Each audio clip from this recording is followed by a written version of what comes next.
What is up, guys? My name is Caleb, and welcome back to another episode of the 2 Minute Tuesdays, the show where I answer your questions and respond to any current events in 2 minutes or less. So let's go ahead and jump right in. Our topic for today comes from a viewer-submitted question. Caleb Roberts asks, what are your thoughts on the recent press conference with Trump and Putin?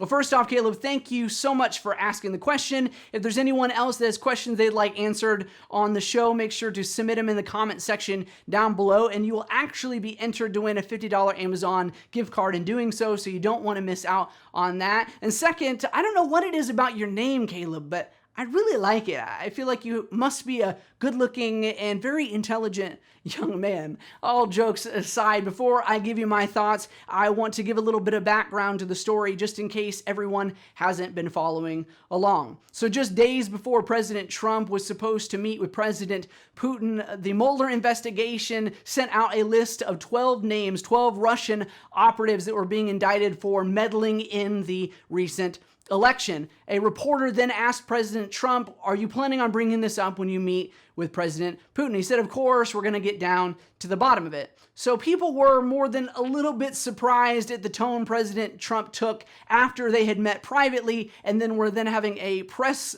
conference together after that conversation. Let's go ahead and look at the clips. With the whole world watching, tell President Putin, would you denounce what happened in 2016 and would you warn him to never do it again? All I can do is ask the question. My people came to me, Dan Coates came to me, and some others. They said they think it's Russia.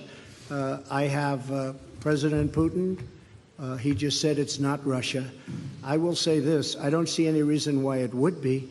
I will tell you that President Putin was extremely strong and powerful in his denial today. The probe is a disaster for our country.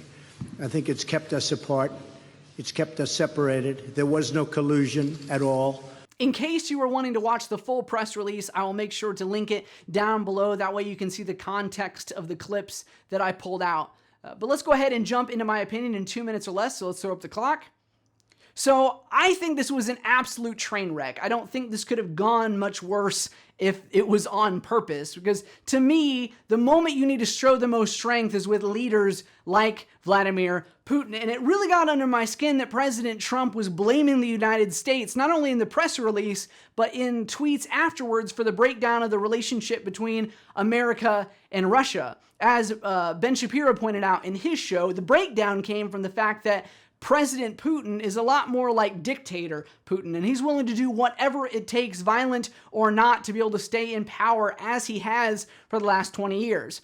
America, as it should, is not a fan of dictatorships, and there is where the breakdown happens. So to blame politicians, to bring up Hillary Clinton, to cast doubt on our American intelligence community, I thought was incredibly irresponsible. But I did want to address two camps that I think are taking this a little too far. So on the left, the people that are insinuating that this is proof that President Trump is owned by Putin, I think that's a little bit silly. While what he said was incredibly weak, and I agree it wasn't what I would have wanted him to say. If you look at the policies that his administration have enacted, he's far more aggressive with Russia than both Bush or Obama was. So I don't think there's a lot of legs to stand on in that theory. And then on the right, all of the hardcore pro-Trump people who are saying that we shouldn't even pay attention or try to prosecute the 12 Russian spies that were engaging in meddling with the election.